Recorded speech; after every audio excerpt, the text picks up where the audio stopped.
Hello बच्चों, कैसे हैं आप। मेरी यही दुआ है, फिट रहें, मस्त रहें, पढ़ते रहें, आगे बढ़ते रहें। आज क्लास 12 फिजिक्स के 4 चैप्टर का 6th लेक्चर है, लेक्चर का नंबर 4.6।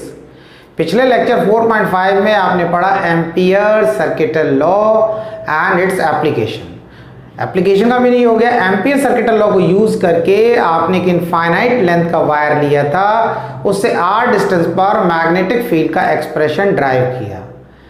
आज भी हम एम्पियर सर्किटल लॉ को यूज करके एक स्ट्रेट सोलोनॉइड के अंदर मैग्नेटिक फील्ड कितनी होगी उसका एक्सप्रेशन ड्राइव करेंगे। तो आज भी आप पढ़ेंगे applications of ampere circuital law. Application का मीनिंग वही हो गया कि एम्पियर सर्किटल लॉ को यूज करके आप एक स्ट्रेट सोलोनॉइड के अंदर मैग्नेटिक फील्ड कितनी होगी उसका एक्सप्रेशन ड्राइव करेंगे। आज का टॉपिक है सोलोनॉइड, सोलोनॉइड की डेफिनेशन और सोलोनॉइड के अंदर मैग्नेटिक फील्ड कितनी होगी उसका एक्सप्रेशन ड्राइव करवाएंगे। उससे पहले मैं आपको एक बात बताऊं, लेक्चर स्टार्ट करने से देखो क्या होता है, अधिकतर मेरे पास बच्चे आते हैं, बोलते भी हैं। कई लोग बच्चे बोलते हैं कि भाई सर फिजिक्स में प्रॉब्लम रहती है, अधिकतर बाकी सब्जेक्ट के कंपैरिजन में थोड़ा समझ में कम आता है।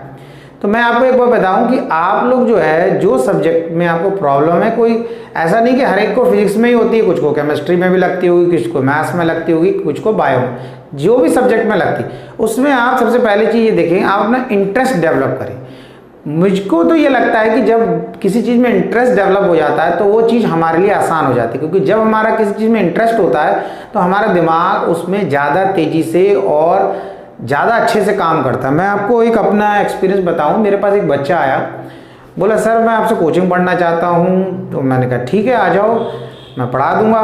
तो मैं पढ़ा रहा था कोचिंग, तो बोला सर लेकिन एक प्रॉब्लम है, मैं कई जगह पढ़ चुका हूँ, मेरी समझ में नहीं आता है, फिजिक्स में तो बिल्कुल कुछ समझ में ही नहीं आता। मैंने कहा अच्छा। तो वो खुद ही बोलने लगा, बोले सर मेरा दिमाग थोड़ा वीक है, बाकी बच्चों को समझ में आया था, मेरे को समझ में नहीं आता। तो मैंने कहा ठीक है। तो मैंने उससे ये कहा, मैं ऐसे थोड़ा बातें करने लगा, फिर थोड़ा सा मैं इधर उधर की बातें करने लगा, मूवी की बातें करने लगा मैं उससे। मैंने कहा भाई मूवी देखते हो? हाँ। बोला सर देखता हूँ। तो मैंने कहा अच्छा। तो मैंने कहा मैं भी देख लेता हूँ। तो उस समय एक मूवी लगी हुई थी थिएटर पे, बहुत चल रही थी, तो नई मूवी आई थी। तो मैंने उससे वही बोल दिया, मैंने कहा ऐसा है वो मूवी देख के आना, वो बहुत अच्छी मूवी है। और मेरा टॉपिक भी चल रहा था, तो मैंने कहा उसको 1-2 दिन का टाइम दिया था। मैंने कहा अब नया चैप्टर स्टार्ट होगा तभी आप आना, और उससे ये बोल दिया कि देखो ऐसा वो मूवी देख के आना। तो जब मूवी देखने के लिए बोल दिया, मैंने थोड़ा बोला मेरा बड़ा इंटरेस्टिंग है और ऐसा वैसा थोड़ा सा बोल दिया, उसकी तारीफ कर दिया। तो बोला ठीक है। तो मैंने कहा लेकिन एक चीज़ है, मैंने कहा कि मैं वो तुम मूवी देख के आओगे तो उसमें कुछ क्वेश्चन पूछूंगा तुमसे। हाँ। तो मुझे कैसे पता चलेगा तुमने मेरी बात मानी या नहीं मानी? मैंने कहा मैं तुम्हें पढ़ाऊंगा तो, लेकिन उससे पहले तुम्हें मूवी देखना है, ये मैंने उससे एक शर्त रख दी। तो उसे भी लगा ठीक है, उसमें कौन सा फर्क पड़ रहा है। उसने कहा सर ने मूवी देखने को कहा, मुझे मूवी देखने सर थोड़ी जा रहे हैं कि सर जाने कर मैं कह देता उसके साथ जाने को, तो थोड़ा सोचता भी चलो ठीक है इनका भी टिकट लेना पड़ेगा, क्या है क्या है। तो उसे तो खुद ही जाना था अकेले। तो उसने कहा ठीक है सर। तो मैंने कहा हाँ, मैंने देख के आओगे पक्का, और मैं तुमसे 10 क्वेश्चन पूछूंगा उसमें। बोला ठीक है सर। फिर वो आया मेरे पास, मूवी देख के आया। मैंने कहा हाँ। बोला आया। जब आया तो मैंने ठीक है, मैंने आगे बेटा ठीक है आज पढ़ाएंगे, लेकिन शर्त याद है? बोले हाँ सर याद है मुझे। तो मैंने कहा ठीक है। तो मैंने 10 क्वेश्चन पूछना है। अब मूवी तो मैंने भी देख रखी थी, वो मैंने उससे क्वेश्चन पूछना शुरू करा। मैंने एक पूछा, दूसरा पूछा, तीसरा पूछा, ऐसे पूछता गया। हर क्वेश्चन का आंसर वो सही देता गया। लास्ट में मैंने क्या किया, मैंने 3 क्वेश्चन जानबूझ के गलत पूछे उससे। उसी पर जो थे मुझे पता था ऐसा नहीं हो रहा है, मैंने जानबूझ के गलत पूछे। जब मैंने उससे गलत क्वेश्चन पूछे तो उसने मुझसे पता क्या बोला? बोला सर आप क्वेश्चन गलत बोल रहे हैं। बोले ऐसा तो सर हुआ ही नहीं था, आपको तो ये पूछना चाहिए था। मैंने कहा अच्छा। फिर मैंने फिर एक गलत क्वेश्चन पूछा, फिर उसने बताया। बोला सर ऐसा तो नहीं हुआ था, अगर आप ऐसा बोल रहे थे तो आपको तो ऐसा क्वेश्चन बोलना चाहिए था। मैंने कहा ठीक है। तो जब मैंने 10 के 10 उससे क्वेश्चन पूछ लिए तो मैंने उससे कहा बेटा एक बार बताओ, उस मूवी को देखने जब आप पहुंचे तो भीड़ भी काफ़ी चल रही थी, क्योंकि अधिकतर होता है जब नई मूवी आती है तो थोड़ा भीड़ रहती है। तो मैंने सोचा मैंने कितने बजे गए थे आप? तो जैसे 12 बजे का शो था, तो बोला सर मैं तो 11 बजे पहुंच गया था। मैंने क्यों 11 बजे? बोले सर फिर दिक्कत होती टिकट लेने में, तो इसलिए मैं पहले ही पहुंच गया, 1 घंटा ही पहले पहुंच गया। मैंने अच्छा ठीक है। फिर मैंने उससे कहा, मैंने कहा देखो आप मूवी देखने गए तो मूवी देखने के लिए 1 घंटा पहले चले गए। 10 क्वेश्चन मैंने पूछे, 10 में से 7 के तुमने करेक्ट आंसर दिए, 3 के आंसर आपने इवन जो आंसर देना था आंसर तो उन 3 के भी दिए, इवन वो क्वेश्चन भी करेक्ट करवाया। भाई तुम्हारा दिमाग कमजोर कैसे, ये बताओ। मैंने कहा उससे बेटा, मैंने कहा आप ये कह रहे थे मेरा दिमाग कमज़ोर है, मुझे समझ में नहीं आता, मुझे याद नहीं रहता। मैंने 2 दिन पहले तुमने पिक्चर देखी, उसके बाद मैंने तुमसे पूछा, तो मैंने कहा रीज़न जानते हो क्या? रीज़न ये इंटरेस्ट, मूवी देखने में तुम्हें इंटरेस्ट है, इसीलिए तुम 1 घंटा पहले गए, तुमने उसे ध्यान से दिल से देखा। देखो होता क्या है, अभी मैंने देखा क्लास में बच्चे बैठे पढ़ रहे, अब टीचर बोर्ड पे पढ़ा रहे, अब बच्चे बात कर रहे थे, जो पढ़ने वाले वो पढ़ते हैं, उनको नहीं बोल रहा हूँ मैं, ऐसा नहीं। आपको पता है सारा आइडियल केस तो ऐसा नहीं कि 100 के 100 हैं, सभी पढ़ रहे हैं, कुछ बातें कर रहे हैं आजू बाजू वाले से, ठीक है। अब वही बातें करने वाला बच्चा जब कभी कहीं मूवी देखने जाता है, तब उसकी सिचुएशन देखो। अब क्लास में बैठा, उसकी एक्टिंग, हाँ भाई क्या हो, अब जब टीचर ने यस सर, हाँ सर ठीक है देख रहा हूँ, हाँ ठीक, फिर बातें करने लगा, यस सर हाँ ठीक, जैसे सर ने बोला हाँ भाई रमेश यस सर, चल रहा है उसका। और वही बातें करने वाला बच्चा जब मूवी देखने जाता अपने दोस्त के साथ, उसी के साथ, अब दोस्त ने कहा रमेश तुम अरे चुप, देखने दे, छूट जाएगी यार, समझ में नहीं आएगी यार, अरे छूट जाएगी, चुपचाप बैठ, बाद में बात करेंगे। तो ये क्या है, यही चीज़ बता रहा हूँ, यही चीज़, यानी कि वही बच्चा जब मूवी देखता है उसका कंसंट्रेशन कि वो दोस्त बोल रहा है बाद में बात करेंगे, इंटरवल में बात करेंगे, अभी बोल रहा है अभी। अगर ऐसा ही कंसंट्रेशन वो क्लास में दिखाने लगे तो वो भी अपनी क्लास का टॉप स्टूडेंट बन जाएगा। तो पहली चीज़ हमें समझना चाहिए, कहीं ऐसा तो नहीं है कि हमारा कंसंट्रेशन ही नहीं है, हम दिल से पढ़ ही नहीं रहे। समझ में आया? तो इसलिए हमें दिल से पढ़ना है, दिल समझ में आ रहा है, इंटरेस्ट डेवलप करना है, तब हमें चीज़ वो आसान लगेगी। अभी पढ़ने के लिए क्लास में कोई बिठा दे या घर पे कोई बिठा दे ना, तो आधे घंटे के बाद कई बच्चे जो पढ़ते हैं, मैं उनको नहीं बोल रहा, जो पढ़ते हैं ऐसे बच्चे बहुत पढ़ते, लेकिन जो बच्चे नहीं पढ़े उनकी बात बता, आधा घंटा हो जाए दिक्कत हो गई, अरे यार बहुत दिक्कत हो गई, बोले अरे पीठ बेंड हो गई, बड़ी परेशानी हो गई, पीठ बेंड हो गई। और जब मूवी देखने जाएंगे 1.5 घंटे तक ऐसे ही बैठ रहे हैं एक ही पोज में, ना हिल रहे ना डुल रहे, और तब कोई परेशानी नहीं हो रही है, तब कोई परेशानी नहीं होगी। वो तो 1.5 घंटे बाद इंटरवल कर देते, अगर 3 घंटे की लगातार चल जाए ना मूवी तो 3 घंटे तक भी कोई परेशानी नहीं होगी। अब पढ़ने बैठे तो आधे घंटे के बाद कमर बेंड कर गई, बहुत दिक्कत हो रही। बात समझ में आ रही है? तो मैं यही कहूँगा कि अगर आप लोगों को प्रॉब्लम, तो ये ना सोचे कि मेरा दिमाग कमजोर, पहले सोचे कहीं ऐसा तो नहीं है कि हमारा इंटरेस्ट ही नहीं है उसमें, इंटरेस्ट डेवलप करना। और जिस दिन इंटरेस्ट डेवलप हो गया उस चीज़ में, फिर आपको कोई नहीं रोक सकता, फिर आपको कोई भी नहीं रोक सकता आगे बढ़ने से। समझ में आया नहीं आया? चलो तो बहुत बात हो गई, तो आगे करते। तो आज का हमारा टॉपिक है सोलेनॉइड। सोलेनॉइड क्या, अगर आप सिंपल लैंग्वेज में बोलें तो साइकिल का स्प्रिंग, स्टैंड में लगा होता है वो वाला स्प्रिंग। देखो स्प्रिंग तो कई टाइप के होते हैं, ये भी बता दूं, कई कोन शेप के स्प्रिंग होते हैं, कोन शेप के ऐसे ऊपर ऐसा होगा, फिर क्या होगा छोटा छोटा छोटा छोटा छोटा से नोक जैसा, ऐसा साइकिल की सीट में लगे होते हैं स्टाइलिश वाली। उसकी बात नहीं कर रहा हूँ, सिंपल स्प्रिंग की बात कर रहा हूँ, सिंपल, जिसके दोनों एंड, इस एंड और इस एंड का डायमीटर या रेडियस सेम होता है। इसका ऐसा नहीं, इसका इस एंड पर डायमीटर ज़्यादा, इस एंड पर डायमीटर बहुत कम है, इसकी बात नहीं कर रहा हूँ।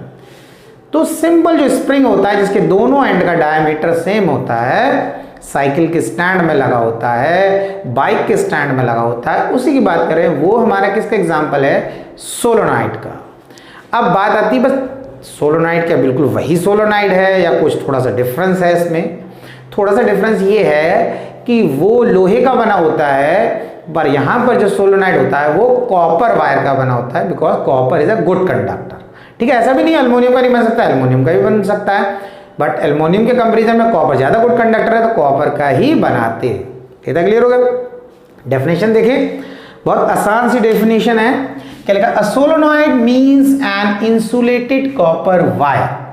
देखो इंसुलेटेड कॉपर वायर एक वर्ड्स में यूज हुआ है, इंसुलेटेड कॉपर वायर। देखो दो तरीके का इंसुलेशन होता है, मैं आपको बता दूं दो तरीके का। किस तरीके का? एक तो क्या होता है, एक वायर जो होता है उसके ऊपर एक प्लास्टिक की कोटिंग होती है। आपने घर में देखा होगा, जब भी कोई तार कहीं पर करेक्शन करने के लिए आप लाते हो तो तार को हम छीलते हैं तो उसके अंदर कॉपर का वायर निकलता है, उसके ऊपर प्लास्टिक की कोटिंग होती है। तो एक तो वो हो गया कवरिंग। एक जो कॉपर का वायर लगा निकलता है ना, तो आपने देखा जब कॉपर का वायर आप प्लास्टिक कवर हटाओगे तो उसके अंदर कॉपर का वायर निकलेगा, तो वो बहुत ज़्यादा गोल्डन कलर का होगा, ज़्यादा गोल्डन कलर, शाइनी होगा। तो वो जो शाइनी दिखता है वो उस पर एक कोटिंग होती है बहुत ट्रांसपेरेंट कलर की, या ये मान लो बहुत ही लिक्विड की एक कोटिंग होती है। वो कोटिंग पता नहीं चलती है। अब कैसे पता चलेगा? जब आपने वायर को ऐसे करके छीला, उसके बाद मतलब आपने प्लास्टिक की कवरिंग हटाई, फिर आपको कॉपर का वायर दिखा। अब आपने क्या कर दिया, सैंड पेपर से जो उसको ऐसे घिस दिया या किसी लोहे की पत्ती से घिस दिया। जब घिसोगे तो दिखेगा अब इसकी शाइनिंग पहले से कम हो गई। पहले तो बहुत ज़्यादा गोल्डन कलर का लग रहा था, तो उस पर एक कोटिंग होती है, तो उसी को लिखा है इंसुलेटेड कॉपर वायर। तो उस पर जो इंसुलेटेड कॉपर वायर का मतलब है उस पर वो जो कोटिंग है उसी की बात कर रहे हैं, इंसुलेटेड कॉपर वायर कोटिंग से। लिक्विड की कोटिंग होती है, वो लिक्विड है समझ लो, जैसे कोई वायर है उसको किसी स्पेशल टाइप के लिक्विड में डिप कर दिया, जब निकालेंगे तो उस पर एक कोटिंग चढ़ जाएगी, तो वो पता नहीं चलेगी अलग से, वो आपको वायर ही दिखेगा, लेकिन उस पर एक कवरिंग चढ़ जाती है। तो लिखा है solenoid means an insulated copper wire wound closely in the form of helix. अब हेलिक्स क्या होता है? देखो मॉर्टीन देखिए आपने, मॉर्टीन मच्छर भगाओ, मॉर्टीन जलाओ मच्छर भगाओ, तो उसमें क्या होता है, उसका शेप ऐसा होता है, ये कहलाता है हमारा स्पाइरल शेप। ये क्या कहलाता है? हमारा स्पाइरल शेप, मकड़ी के जाले जैसा एक तरीके से थोड़ा थोड़ा। मॉर्टीन तो सबसे बेस्ट एग्जांपल है इसका। यस, लेकिन क्या होता है, जो इस टाइप का शेप होता है ऐसे स्प्रिंग जैसा, जैसे कोई ऑब्जेक्ट है वो ऐसे चल रहा हो, देखना मेरे हाथ से पता चलेगा, मतलब गोल गोल भी घूम रहा है, ऑर्बिट का रेडियस सेम है लेकिन आगे बढ़ता जा रहा है ऐसे। ऐसा जो शेप होता है या ऐसा पाथ होता है वो कहलाता है हेलिकल पाथ। क्या कहलाता है? Helical path. ऐसा समझ में आया? तो स्प्रिंग क्या है? स्प्रिंग जो होता है वो हेलिकल शेप का होता है, हेलिकल। उस पर देख रहे हैं, स्प्रिंग के एक पॉइंट पे उंगली रखना, उठाना मत, और ऐसे उसको टच करते रहना, उठाना मत, ऐसे गोल गोल घुमाते रहना, आप खुद ब खुद आगे बढ़ते रहोगे इस तरीके से, ठीक है? क्योंकि स्प्रिंग ऐसे करके आगे बढ़ता रहता, नहीं बढ़ता रहता इस तरीके से। तो जो स्प्रिंग का शेप है वो हेलिकल शेप कहलाता है। तो क्या लिखा है? Closely in the form of helix. तो स्प्रिंग कैसा होता है? हेलिकल फॉर्म होती है इसकी। तो ये हमारा हो गया सोलोनॉइड, ठीक है, सिंपल स्प्रिंग है। अब क्या होता है, सोलोनॉइड से जब हम करंट पास करते हैं तो उसके अंदर मैग्नेटिक फील्ड प्रोड्यूस हो जाती है। ये हमारा, मैंने एक सोलोनॉइड बना दिया है। अब थोड़ा समझना इसको, इसमें यहां से करंट जा रहा है तो इस तरीके से ऐसे करंट जाके ऐसे से घूम रहा है।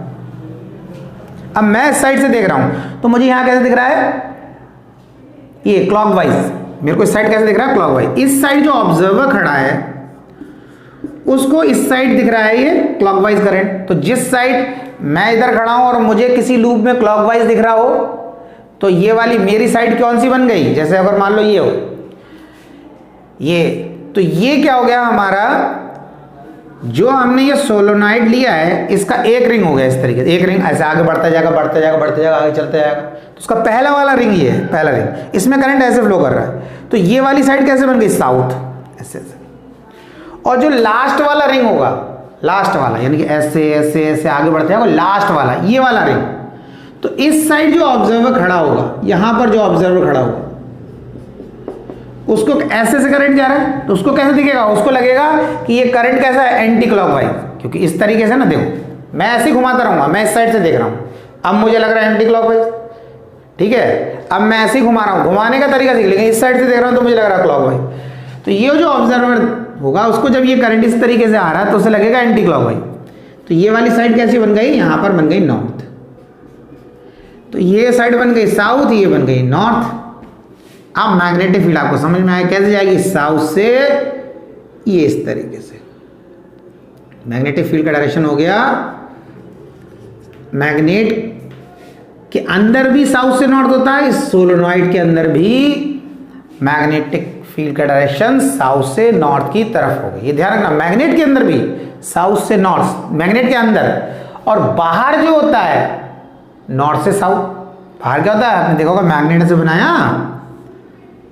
इस तरीके से, नॉर्थ एंड साउथ इस तरीके। अब क्या हो रहा है, मैग्नेट के बाहर मैग्नेटिक लाइन नॉर्थ से साउथ और मैग्नेट के अंदर साउथ से नॉर्थ, ऐसा ही इधर हो रहा है, अंदर क्या जा रही साउथ से नॉर्थ की तरफ। क्लियर हो गया? ठीक। अब क्या करेंगे हम, आपको करना यह है कि इसके अंदर मैग्नेटिक फील्ड बिल्कुल बीच में कितनी होगी उसका एक्सप्रेशन, उसका फॉर्मूला ड्राइव करना है। तो आपने क्या किया, इसमें एम्पीरियन लूप ड्रॉ कर लिया। एक हमने क्या कर लिया इसमें एम्पीरियन लूप, इस तरीके से ये हमारा एम्पीरियन लूप हो गया। इसको लिख देता हूं ए इस पॉइंट को, इसको बी, इसको सी, इसको डी। ठीक है, ये हमारी जो रेक्टेंगुलर लूप हो गई इसको हम बोल रहे हैं एम्पीरियन लूप। इमेजिनरी है, ऐसा कुछ है नहीं कि कोई ऐसा आपको दिख रहा हो कोई दूसरा तार इसमें लगा दिया, ऐसा कुछ कर दिया, ऐसा कुछ नहीं। हमने इमेजिन करा कि एक ऐसा रेक्टेंगुलर लूप है, एम्पीरियन लूप।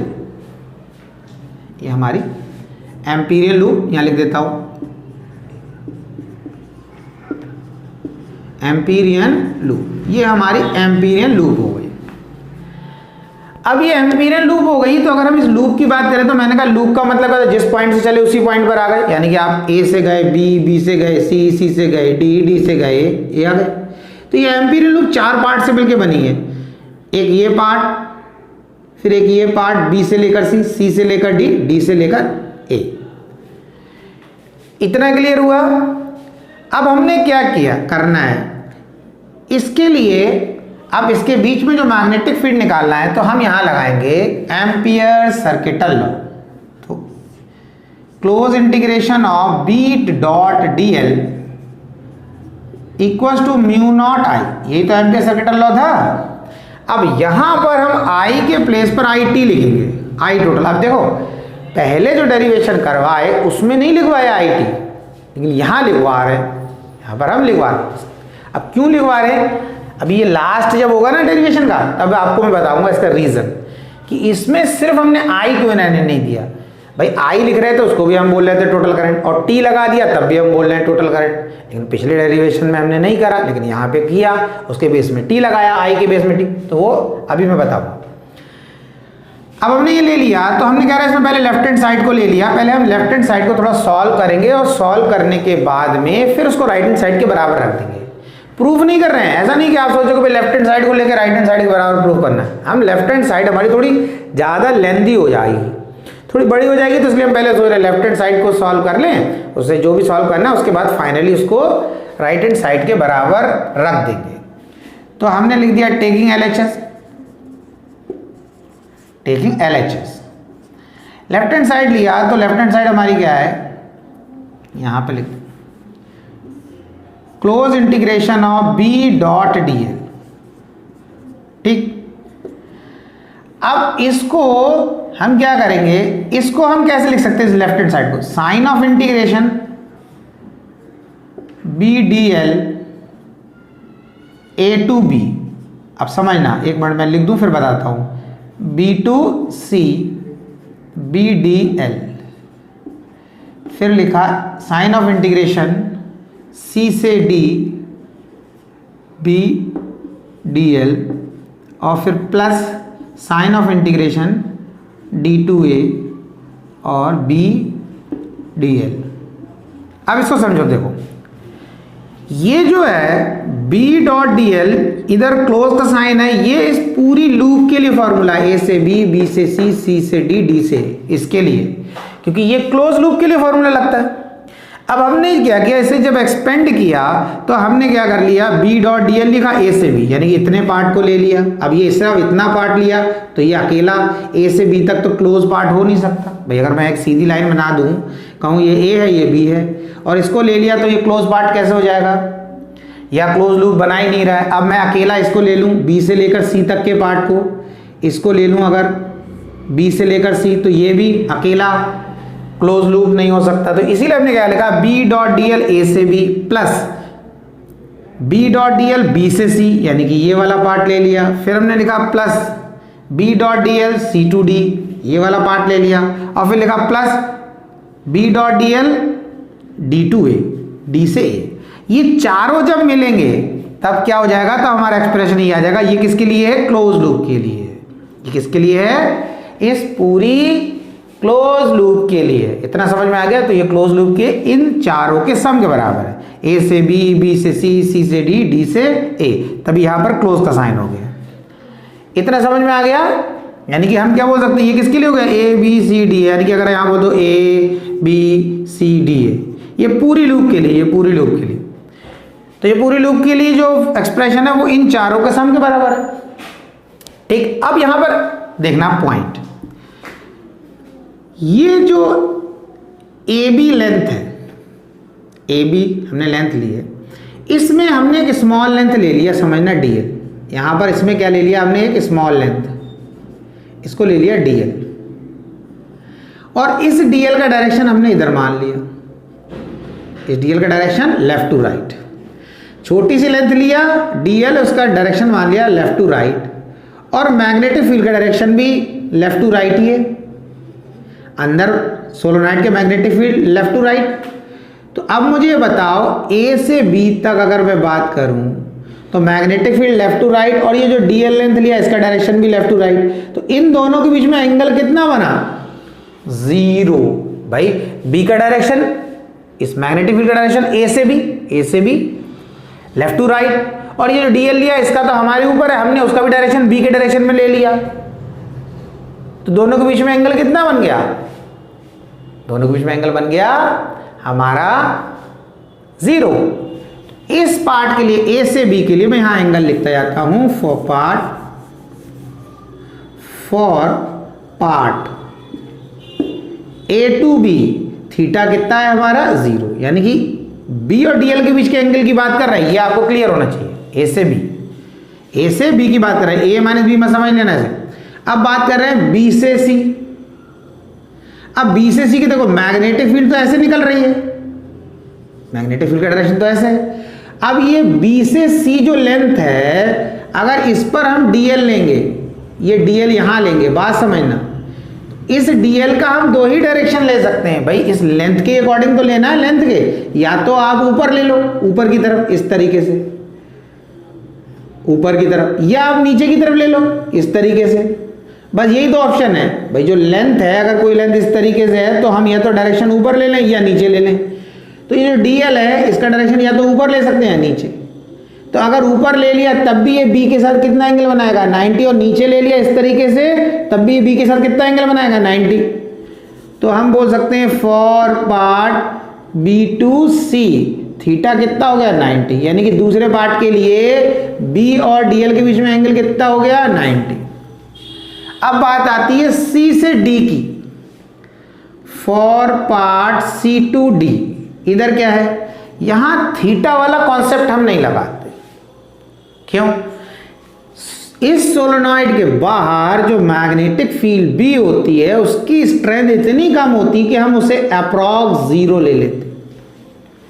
बाहर मैग्नेटिक फील्ड होगी तो, लेकिन इस एरिया में स्ट्रेंथ बहुत कम होगी। जो लॉन्ग सोलेनॉइड जब हम लेते हैं, लॉन्ग सोलेनॉइड, तो यहां पर स्ट्रेंथ बहुत कम हो जाती है, और कम होने की वजह से उसे हम अप्रॉक्स 0 ले लेते हैं। तो यहां हम एंगल वाला कॉन्सेप्ट नहीं लगाएंगे, सी से डी के लिए एंगल वाला कॉन्सेप्ट। बी 0 हो जा रहा है, जब बी 0 हो गया, हम जब बी को 0 ले रहे हैं तो फिर एंगल वाला कॉन्सेप्ट ही कहां है, एंगल किसके बीच में बनना है, बी और डीएल के बीच में।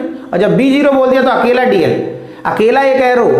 अगर मैं कहा ये ऐसे जा रहा है, एंगल कितना बना रहा है, तो आप ये पूछो किसके साथ, कोई दूसरा भी तो एरो होना चाहिए। अगर ये ऐसे जा रहा है, दूसरा एरो बताया नहीं, तो कोई एंगल बता ही नहीं सकता। हो सकता है दूसरा एरो ऐसा हो तो 90 हो गया, हो सकता है दूसरा एरो इधर है तो 180 हो गया। तो वही समझना, तो ये अकेला एक एरो कभी भी एंगल नहीं बता सकता।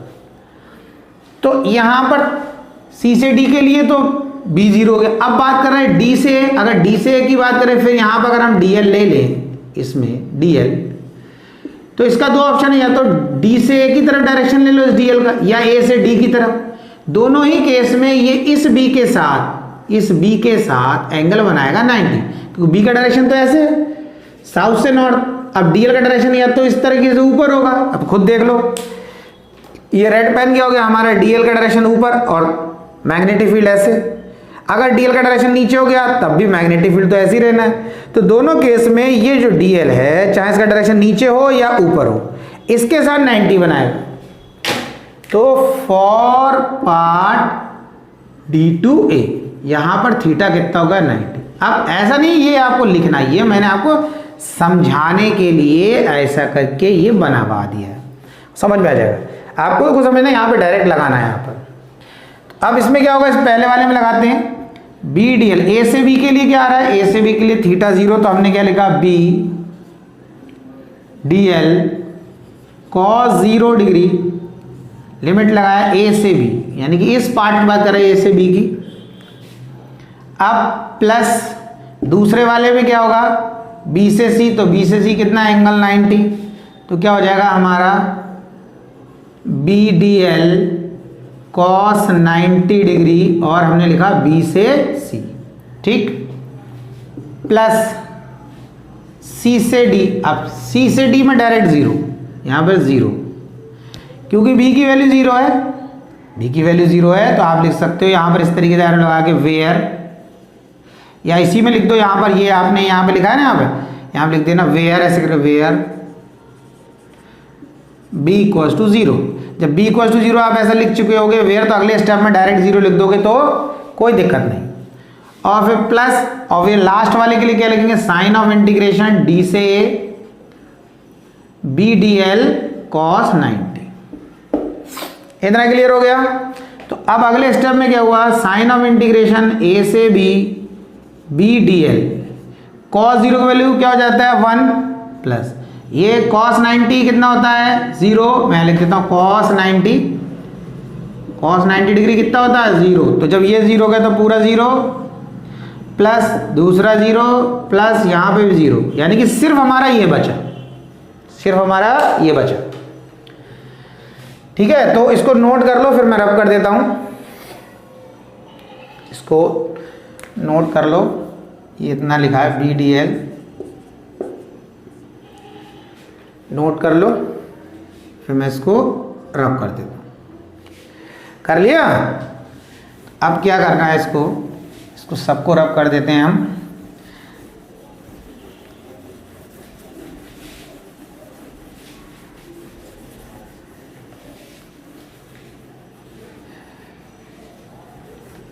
सिर्फ हमारा बचा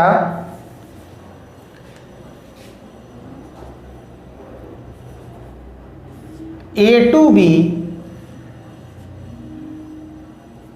BDL, ये हमारा बचा सिर्फ। अब ये BDL बचा तो हम इसको क्या करेंगे, B को बाहर लिखेंगे B, sign of integration A से B, अंदर लगा दिया हमने DL, B के प्लेस पर B, DL का इंटीग्रेशन मैंने बताया L होता है, स्क्वायर ब्रैकेट लगाना है। अब A से B, यानी कि A से B की लेंथ लेना है, तो A से B पॉइंट तक की ये जो पूरी लेंथ है, इसको हम L से रिप्रेजेंट कर लेते हैं। किससे करते हैं, स्मॉल l से, यानी कि ये A से B तक की भी लेंथ है, और ये जो हमने बना रखा है सोलेनॉइड, उसकी भी लेंथ हमने L ही है, उसकी भी लेंथ हमने क्या कर रखा है, L ले रखा है, और A से B तक की भी जो लेंथ है वो भी L है। यानी कि जो एम्पीरियल लूप बनाया है, इसमें A से B तक की लेंथ को हमने ये जो सोलेनॉइड है उसकी लेंथ के बराबर ले रखा है। इस तरीके से बनाया कि A से B की तक की लेंथ L और सोलेनॉइड की भी लेंथ क्या है, L है। तो उसमें कंफ्यूज नहीं होना, तो हमने क्या लगाया, 0 से L लिमिट लगा दिया। अब B के प्लेस पर B, L के प्लेस पर अपर लिमिट माइनस फॉर्मूले का लगाएंगे, और इस L के प्लेस पर लोअर लिमिट, तो हमारा क्या हो गया, BL आ गया। मतलब ये आपका जो लेफ्ट हैंड साइड लेके चले थे उसको सॉल्व करके फाइनली BL आ गया। क्या आ गया आपका, BL आ गया। अब आप समझो तो आप लिखना देयरफॉर BL किसके बराबर हो गया आपका, ये हो गया mu naught IT। Left hand side को सॉल्व करके BL ले आए। अब हमने क्या करा, लेफ्ट हैंड साइड को राइट हैंड साइड के बराबर रख दिया। मैंने बताया था लेफ्ट हैंड साइड थोड़ा लेंथी हो जाएगा, एक्सपेंड करना था, तो इसलिए राइट हैंड साइड को नहीं लिख रहे थे। अब फाइनली इसको राइट हैंड साइड के बराबर लिख दिया। अब क्या करना है, B L equal to mu naught. अब इसको देखो, अब इसका आपको आंसर मिलेगा ये आई टी क्यों लिखा है, इसको यार आप कर देते, आई टी क्यों लिखा है इसको समझो। देखो आई टी किसके बराबर होगा, ये टोटल करंट किसके बराबर होगा, ये बराबर होगा एन एल आई के बराबर। अब समझना ये कैसे लिख दिया मैंने, डायरेक्टली एन एल आई कैसे लिख दिया। इसमें एन जो है वो number of turns per unit length है। पर यूनिट लेंथ का मतलब ये होता है जैसे मेरे पास इस तरीके से कोई सोलेनॉइड है, सोलेनॉइड है, उस पर ऐसे टर्न है, एक टर्न, ऐसे दो टर्न, ऐसे तीन टर्न, ऐसे चार टर्न, इस तरीके से ऐसे मार्क दिख रहे हैं। तो एक सेंटीमीटर में कितनी टर्न्स आ रही है, एक सेंटीमीटर में कितनी टर्न्स आ रही, that is an, number of turns per unit length, एक सेंटीमीटर में या एक मीटर में या एक मिलीमीटर में। तो हम फॉर एग्जांपल सेंटीमीटर ले, एक सेंटीमीटर में कितनी टर्न है, मान लिया 5, एक सेंटीमीटर लेंथ में कितनी टर्न है, जैसे हमने ऐसे बना दिया इस तरीके से, इस तरीके, ठीक, ये हमारा सोलेनॉइड। अब हमने ले लिया ये इसके अकॉर्डिंग, जैसे डायग्राम दिख रहा होगा, तो हमने यहां से ले, 1 सेंटीमीटर है, ये 1 सेंटीमीटर।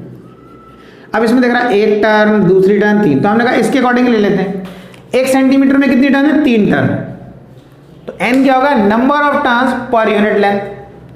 अब कहा इसकी टोटल लेंथ कितनी है, तो कहा इसकी टोटल लेंथ है एल, एल है, तो क्या करना है, number of turns per unit length, यानी कि 1 सेंटीमीटर में जितनी टर्न्स है दैट इज एन, और लेंथ कितनी है वो एल, उससे मल्टीप्लाई कर दिया, तो क्या आ गया, एन इंटू एल से क्या आ गया, टोटल नंबर ऑफ टर्न्स, क्या आ गया, टोटल नंबर ऑफ टर्न्स। अब देखो कैसे, मान लो इस सोलेनॉइड की लेंथ ही टोटल 2 सेंटीमीटर है, कितनी है, 2 सेंटीमीटर, टोटल लेंथ 2 सेंटीमीटर है। अब 1 सेंटीमीटर में कितनी टर्न्स है, 3, तो 2 सेंटीमीटर में कितनी हो जाएंगी, 6 हो जाएंगी, नहीं हो जाएंगी। तो कैसे कैसे किया हमने कि 1 सेंटीमीटर में 3 टर्न है और टोटल लेंथ कितनी है, 2 सेंटीमीटर, तो 3 को 2 से मल्टीप्लाई कर दिया, यानी कि 1 सेंटीमीटर में जितनी टर्न है दैट इज एन, उसको टोटल लेंथ से मल्टीप्लाई कर दिया एल से, तो टोटल नंबर ऑफ टर्न्स आ जाएंगी। 1 सेंटीमीटर में 3 टर्न है, मान लो फॉर एग्जाम्पल लेंथ है 10 सेंटीमीटर, तो 3 इंटू 10, तो 30 क्या आ गई, नंबर ऑफ टर्न है, 30 टर्न्स आ गई। और हर टर्न में आई करंट फ्लो कर रहा है, हर टर्न में जो करंट है उसे हमने आई से रिप्रेजेंट करा है, तो टोटल करंट कितना आ गया, एन एल आई। अब इधर देखो, अगर हम यहां पर सिर्फ आई लिख देते, और अब हमें इस आई की जगह पर, ये तो हमारा टोटल करंट है, हमें लिखना है एन एल आई, तो फिर ये लगेगा ये आई से आई कैंसिल हो जाना चाहिए। अब कैंसिल कर नहीं रहे तो उसमें कंफ्यूजन क्रिएट होगा, इसलिए हम क्या करते हैं, इस केस में इसको आई टी लिख देते हैं। तो ये आई टी किसके बराबर होगा, एन एल आई, यानी कि इस सोलेनॉइड में टोटल करंट कितना होगा वो इस एक्सप्रेशन से हम निकाल सकते हैं। अगर हमें एन पता है, एल पता है, आई पता है, तो हम इसमें टोटल करंट निकाल सकते हैं। तो ये टोटल करंट को रिप्रेजेंट कर रहा है, तो मैंने क्या था, N is the number of turns per unit length और एल जो है टोटल लेंथ है। तो स्मॉल एन को कैपिटल एल, स्मॉल एन को स्मॉल एल से मल्टीप्लाई करने पे क्या आ रहा है आपका, टोटल नंबर ऑफ टर्न्स। देखो क्या है, total number of turns N है, इसको टोटल लेंथ से डिवाइड कर दिया, स्मॉल एन आया, टोटल नंबर ऑफ टर्न्स को टोटल लेंथ से आपने डिवाइड कर दिया, तो क्या हो गया, number of turns per unit length, यानी कि 1 सेंटीमीटर या 1 मिलीमीटर या 1 मीटर में कितनी टर्न होगी, जो लेंथ की जो भी यूनिट होगी। अगर आप लेंथ को सेंटीमीटर में रख रहे हैं तो number of turns per centimetre आ जाएगा, अगर लेंथ को मीटर में रख रहे हैं तो number of turns per metre आ जाएगा, लेंथ को मिलीमीटर में रख रहे हैं तो number of turns per millimetre आ जाएगा, तो एन आ गया। तो अगर क्रॉस मल्टीप्लाई करेंगे तो कैपिटल एन किसके बराबर हो गया, एन एल के बराबर हो गया।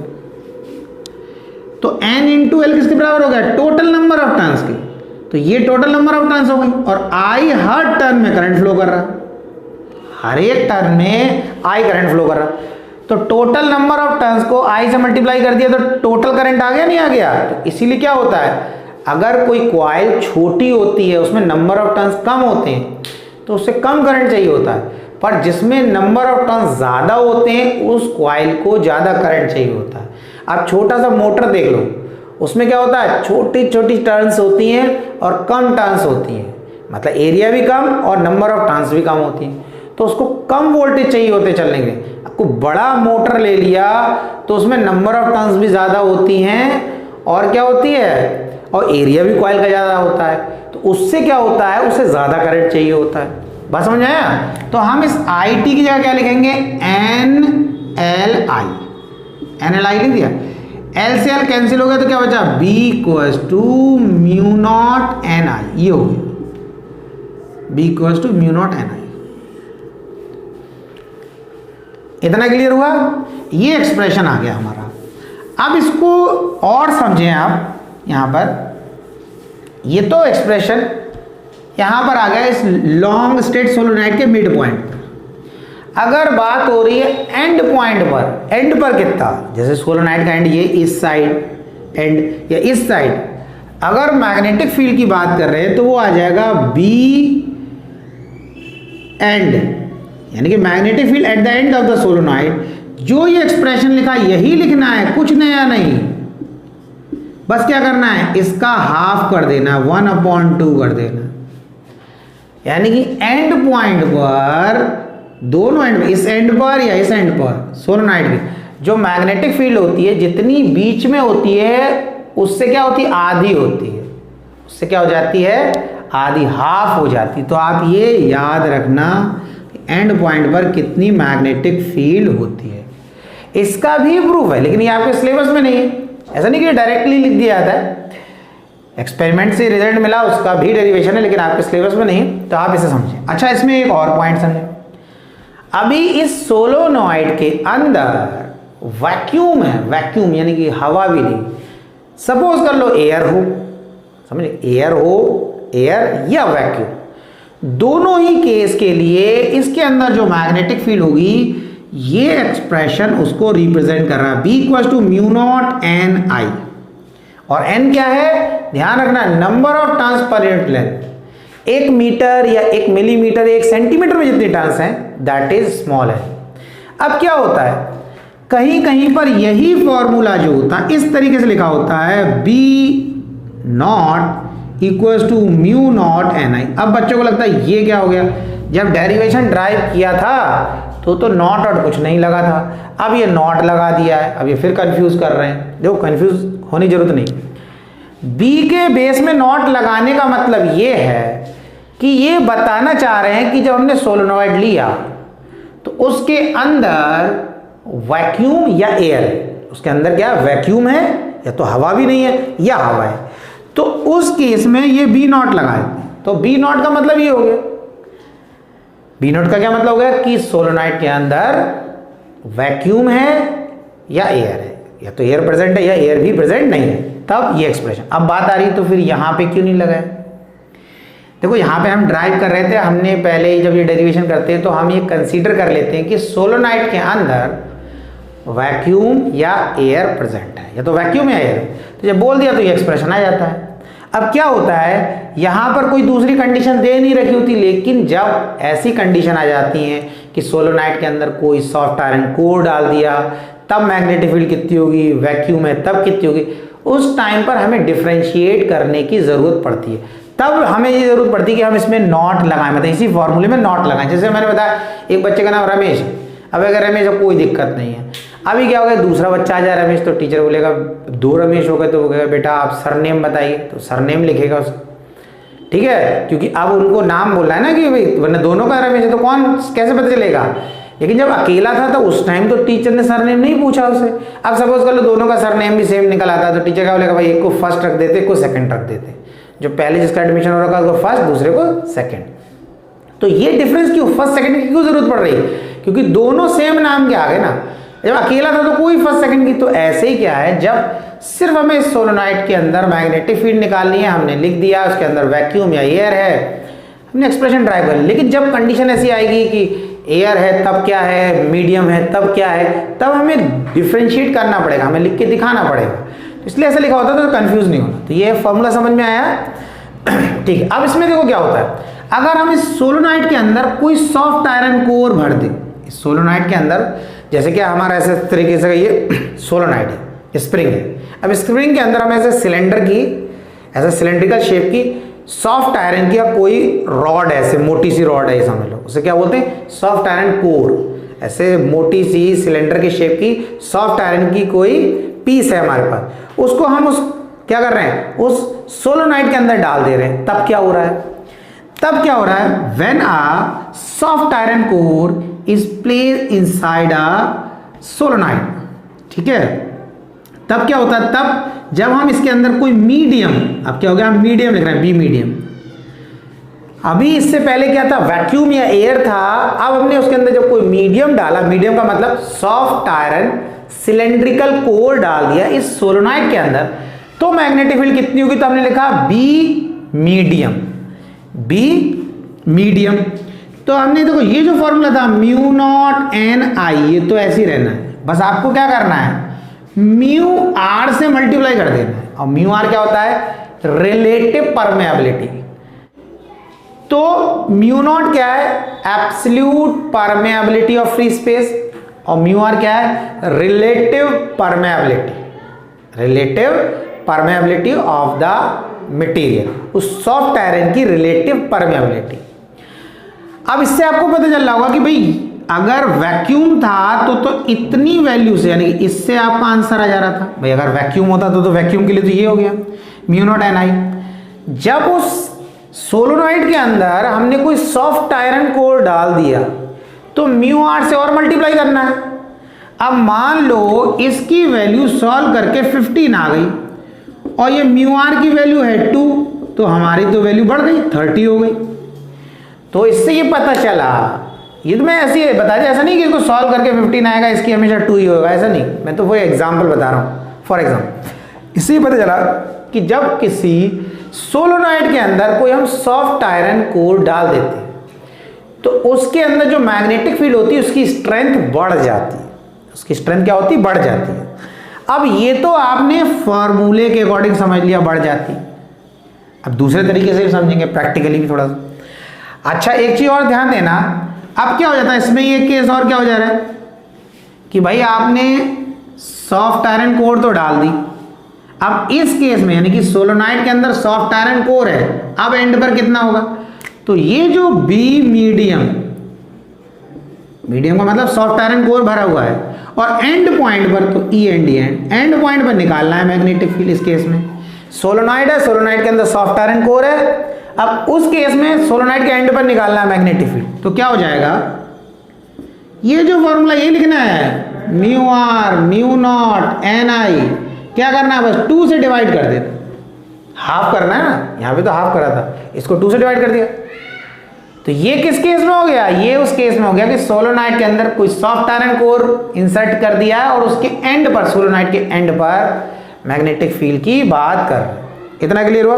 अच्छा अब आते हैं हम उस क्वेश्चन पर कि सोलोनॉइड के अंदर जब एयर और वैक्यूम था तब मैग्नेटिक फील्ड की स्ट्रेंथ कम थी, लेकिन जब कोई सॉफ्ट आयरन कोर डाल दिया तब मैग्नेटिक फील्ड की स्ट्रेंथ बढ़ गई। कितने टाइम, म्यू आर टाइम बढ़ गई। अब क्यों हुआ ऐसा, ऐसा हो किस लिए गया उसको देखो, ठीक है, ये तो फॉर्मूले के अकॉर्डिंग बता दिया, अब थोड़ा प्रैक्टिकली समझना है इसको।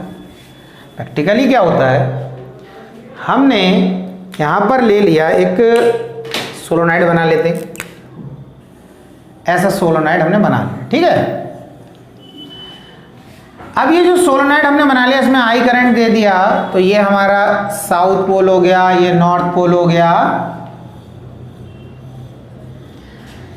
ठीक है। अब इसके अंदर मैग्नेटिक फील्ड प्रोड्यूस हो रहा है। अब इसके अंदर जो मैग्नेटिक लाइंस हैं वो मैंने बना दिया, एक ये लाइन बना दिया और एक ये 2 लाइन मान लिया मैंने कि इसके अंदर आई करंट देने पर 2 मैग्नेटिक लाइंस प्रोड्यूस हो रही है फॉर एग्जांपल, ठीक।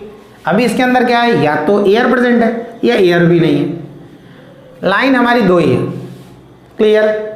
अब क्या होता है, मैंने यहां पर एक सॉफ्ट आयरन कोर, इस तरीके से ये सॉफ्ट आयरन कोर है मेरे पास, उसको मैंने इसके अंदर डाल दिया, ठीक है। इसको ऐसे बना लो, चाहे सिलेंडर का शेप दिखाना है तो उसको ऐसे बना लो, एक सॉफ्ट आयरन कोर है, यानी कि एक सिलेंड्रिकल रॉड है सॉफ्ट आयरन की बनी हुई, वो इसके अंदर डाल दिया।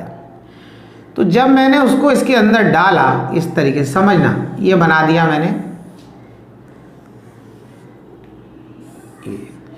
तो क्या हो रहा है, ये जो ब्लैक कलर की दो लाइंस हैं, यानी कि ये तो प्रोड्यूस हो ही रही थी, ये तो प्रोड्यूस हो ही रही है, ये दोनों लाइन इस सॉफ्ट आयरन कोर से पास होने लगी, क्योंकि हमने तो इसके अंदर सोलोनाइट के अंदर ये सॉफ्ट आयरन कोर डाल दिया।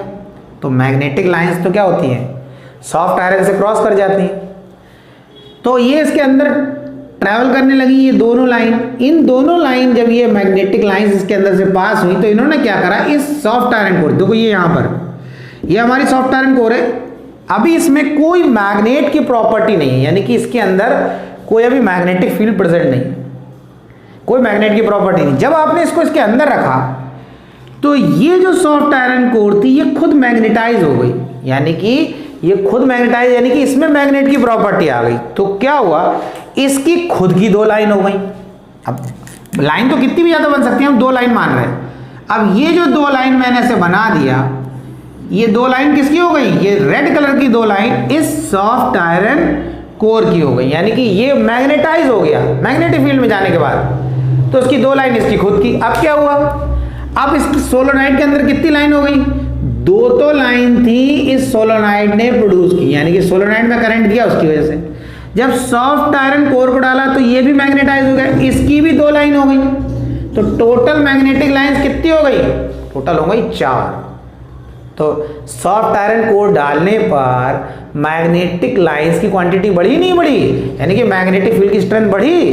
तो इसीलिए जब किसी सोलोनाइट के अंदर कोई सॉफ्ट आयरन कोर डाल देते हैं तो उसके अंदर मैग्नेटिक फील्ड की स्ट्रेंथ बढ़ जाती है। तो अगर किसी सोलोनाइट के अंदर वैक्यूम या एयर है तो मैग्नेटिक फील्ड की स्ट्रेंथ कम होगी, और उसके अंदर सॉफ्ट आयरन कोर डाल दिया तो मैग्नेटिक फील्ड की स्ट्रेंथ बढ़ जाती है। इतना क्लियर हुआ, ठीक है। तो ये नोट कर लो, आप लोग नोट कर लिया। तो आज का लेक्चर यहीं ख़त्म करते हैं, नेक्स्ट लेक्चर में मिलेंगे। और नेक्स्ट लेक्चर में हमारा टॉपिक क्या रहेगा, टोरॉइडल सोलोनाइट। उसके अंदर मैग्नेटिक फील्ड कैसे फाइंड करेंगे वो देखेंगे। कोई भी दिक्कत है, कोई भी प्रॉब्लम है तो आप कमेंट बॉक्स में कमेंट करके बताएं, मैं उस टॉपिक पर एक वीडियो बना दूंगा, और जो उम्मीद करता हूं कि वो आपके लिए हेल्पफुल होगा। टेंशन बिल्कुल ना लें, टेंशन फ्री होकर पढ़ाई करें, कोशिश करते रहें। कोशिश करने वालों की हार नहीं होती, मेहनत कभी बेकार नहीं होती। पढ़ते रहें, आगे बढ़ते रहें।